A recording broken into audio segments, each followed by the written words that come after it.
teman-teman.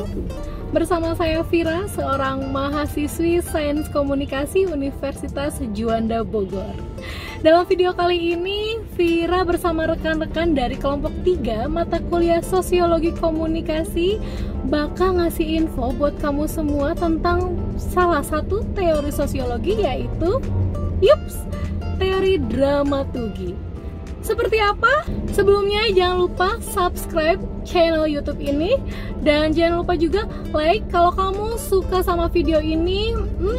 Boleh juga komen-komen di bawah untuk masukkan video kita ke depannya ya.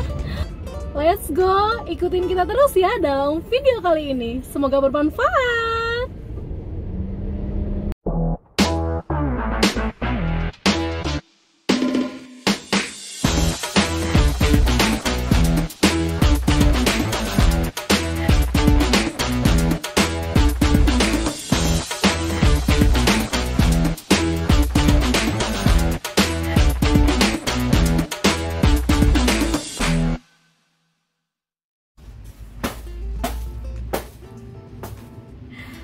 Teman-teman, sedikit intermezzo di video di awal karena bakal ada hubungannya dengan teori dramaturgi yang bakal Vira sampaikan buat teman-teman semua. Untuk kamu ketahui, teori dramaturgi dikemukakan oleh Erving Goffman, yaitu seorang sosiolog Kanada Amerika besar yang memainkan peranan penting dalam perkembangan sosiologi Amerika modern. Menurut Goffman, dramaturgi adalah sandiwara kehidupan yang disajikan oleh manusia. Situasi dramatik yang seolah-olah terjadi di atas panggung sebagai ilustrasi untuk menggambarkan individu-individu dan interaksi yang dilakukan mereka dalam kehidupan sehari-hari.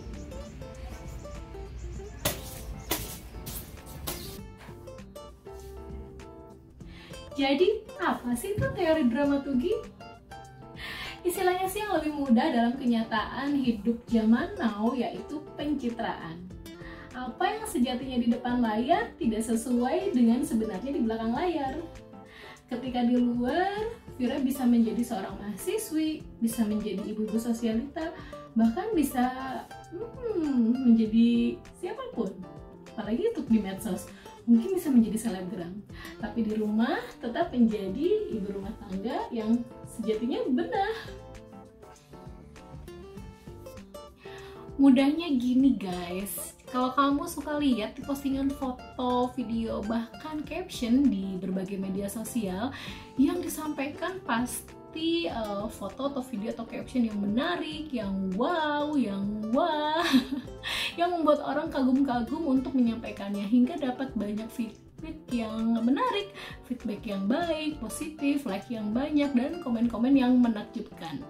Nah, dalam teori ini disebut proses panggung depan atau front stage.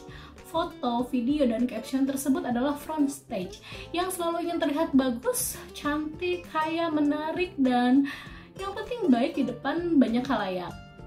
Berbanding dengan backstage, ini adalah sebuah realita kehidupan yang sesungguhnya dari orang yang mempunyai akun tersebut.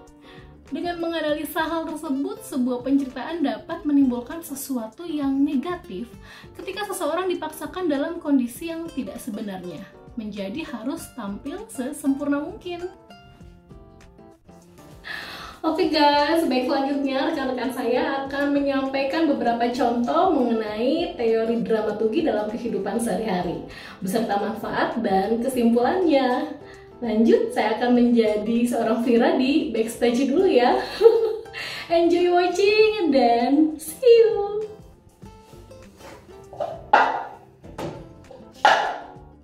Baik, dalam dunia penyiaran atau broadcasting, cara untuk menciptakan kesan dan suasana yakni dengan memanipulasi realita di depan dan di belakang layar. Salah satu yang menjadi catatan yang diambil dari buku Erving Goffman, The Presentation of Self in Every Life, adalah interaksionisme simbolis dalam bentuk verbal. Air personality menjadi bagian penting yang harus dimainkan dalam siaran radio. Intonasi suara harus dapat menggambarkan rasa empati, simpati, motivasi, dan memberdayakan. Yang dalam siaran radio kita sajikan dalam bentuk kata, monolog, talk show, live music, dan lain sebagainya. Air personality menjadi penting dalam menciptakan suasana, dalam berinteraksi dengan para pendengar dan viewer yang menyaksikan pertunjukan kita. Bagaimana dengan contoh yang lainnya?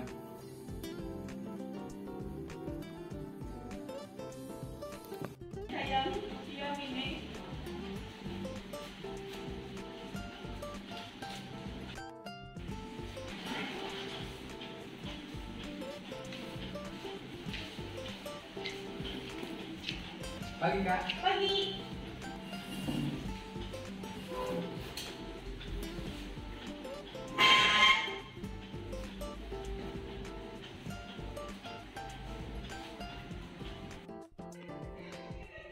Hidup lo gini-gini amat ya.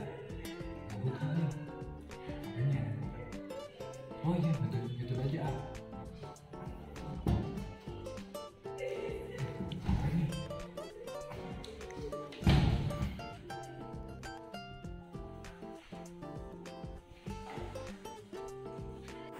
Oke, jadi video sebelumnya adalah salah satu contoh penerapan dari teori dramaturgi dalam kehidupan sehari-hari. Nah, dalam video sebelumnya digambarkan bahwa Derry adalah seorang karyawan yang bekerja di sekolah. Dan Derry ini adalah seseorang yang memang bersifat aktif dan juga selalu mengerjakan pekerjaannya dengan baik. Ia selalu mempersiapkan dirinya setiap hari dengan sebaik mungkin, dengan cara memberikan penampilan rapi, bersikap ramah, dan juga pelayanan yang baik. Sikap yang ia bentuk itulah yang dinamakan dengan dramaturgi. Derry ini sebagai individu memainkan perannya selayaknya karyawan yang memang bersikap baik di perusahaan gitu. Derry sebagai individu karyawan adalah ia yang bercirikan sikap yang ramah dan juga rapi ketika berinteraksi dengan orang lain, terutama pada masyarakat yang ada di kantornya gitu. Kehidupan bermasyarakat itulah yang menjadikan objek panggung atau front stage-nya. Sedangkan ketika ia sudah di rumah, ia adalah individu yang memang cukup berbeda atau sangat berbeda. Atau karakter yang ia tunjukkan di kantor tidak lagi menonjol ketika ia di rumah.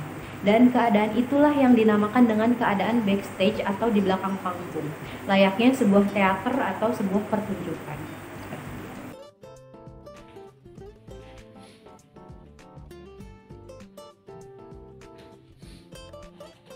Baik, salah satu contoh dari dramaturgi.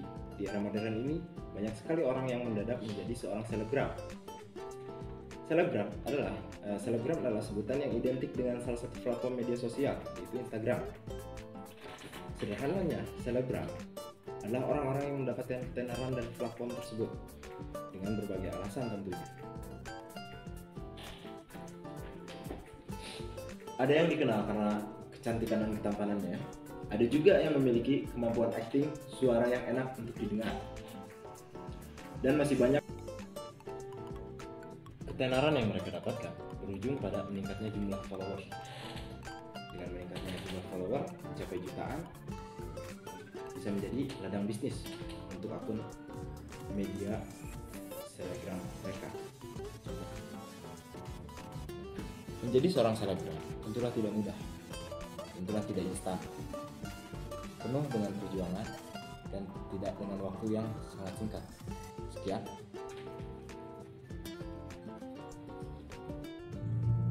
Berikutnya contoh dramaturgi dalam tokoh politik. Para politisi dari partai politik atau parpol tertentu. Parpol adalah lembaga di mana seseorang memainkan front stage-nya berdasarkan keberadaan lembaga itu. Apa tujuan lakon skenario parpol? Tak lain adalah usaha untuk mempertahankan dan memperebut kekuasaan. Tak heran jika politisi parpol penguasa akan membela kekuasaannya dengan berbagai macam cara. Sementara parpol oposisi akan terlibat untuk merebut kekuasaan dengan berbagai macam cara pula. Kita bisa cermati tingkah politisi di tanah air.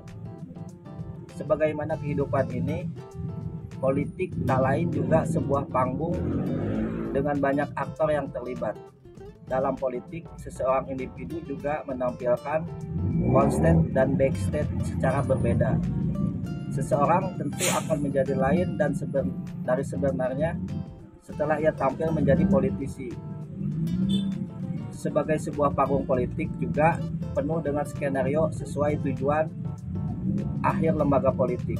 Perilaku individu akan dipengaruhi oleh peran dirinya di depan dengan didukung oleh aktor di belakang layar. Untuk berikutnya silakan. Seorang pelawak Sule itu termasuk ke dalam teori dramaturgi ketika dia sedang menjalani profesinya sebagai seorang pelawak. Dia membuat semua orang tertawa dan dia juga membuat semua orang merasa terhibur akan lawakannya dia. Tetapi beda lagi ketika dia sudah di rumah. Dia menjadi seorang ayah dan dia juga menjadi seorang suami yang mungkin juga menjadi seorang ayah dan suami yang serius. Nah, jadi apa yang dia lakukan ketika dia menjalani profesinya sebagai pelawak dengan kehidupan sehari-harinya itu jelas berbeda. Nah, itulah yang dinamakan backstage dan frontstage. Maka dari itu, kita harus bisa memposisikan diri kita dengan sebaik-baiknya. Jangan sampai kebiasaan saat di rumah, saat di tongkrongan, dibawa sampai ke tempat kerja atau ke kampus. Di sisi lain juga, teori dramaturgi menyampaikan sebuah pesan bahwa jangan terlalu mudah menilai penampilan orang lain, karena manusia itu memiliki dua sisi, nice personality or bad personality. Nah, jadi apa sih manfaatnya belajar memahami teori dramaturgi? Nah, jadi teori ini sangat bermanfaat bagi kita semua untuk bisa memposisikan diri sesuai dengan sikon, situasi dan kondisi yang ada. Nah, kita jadi lebih bijak serta paham bagaimana berpenampilan ketika bertemu orang yang penting seperti pejabat, klien, dan dosen. Di situasi yang formal, kita harus memahami bagaimana kebijakan serta nilai dan norma yang ada pada situasi tersebut. Nah, contohnya ketika kita sedang mengikuti acara webinar yang diadakan oleh salah satu institusi pemerintah. Nah, dari kebijakan panitia tertera di dalamnya bahwa peserta dilarang makan dan minum ataupun merokok selama acara berlangsung. Nah, otomatis kita yang mendapat posisi sebagai peserta tentu harus mengikuti perintah tersebut. Nah, ketika kita melanggarnya, kita akan dianggap tidak beretika dan dilabeli tidak sopan.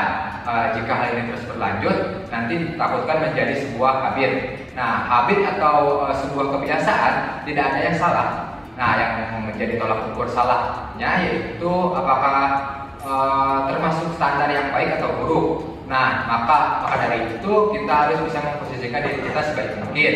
Jangan kebiasaan saat di backstage atau rumah kontrakan atau tongkrongan dibawa ke front stage, yaitu tempat kerja, kampus, dan sekolah. Nah, di sisi lain, teori dramaturgi menyampaikan sebuah message yang bahwa jangan terlalu mudah menilai penampilan orang. Manusia itu tetap memiliki dua sisi, nice personality dan bad personality. Nah, baik buruknya individu dilihat oleh khalayak. Itu tergantung dari nilai dan norma yang ada di lingkungan tersebut. Hidup ini memang berdrama, memainkan lakon dan melakukan personal branding. Nah, efek yang diberikan nanti akan kembali dirasakan seperti apa kata pepatah. Apa yang kamu tanam, itulah yang kamu tuai.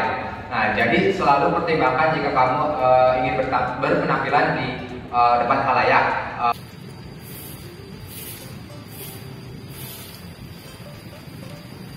Teori dramaturgi Erving Goffman menggambarkan sandiwara kehidupan yang disajikan manusia, yang tujuannya adalah menciptakan kesan dengan lawan bicara pada saat melakukan interaksi sosial.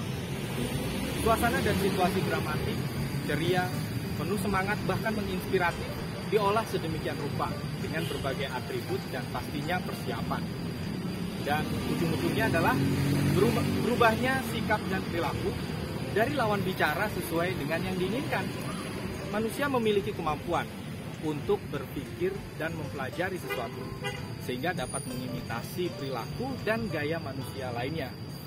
Nah, teman-teman, dari penjelasan rekan-rekan saya tadi, bagaimana menurut kalian? Jangan lupa subscribe dan klik tombol lonceng. Kurang lebihnya silahkan kalian coret-coret di kolom komentar.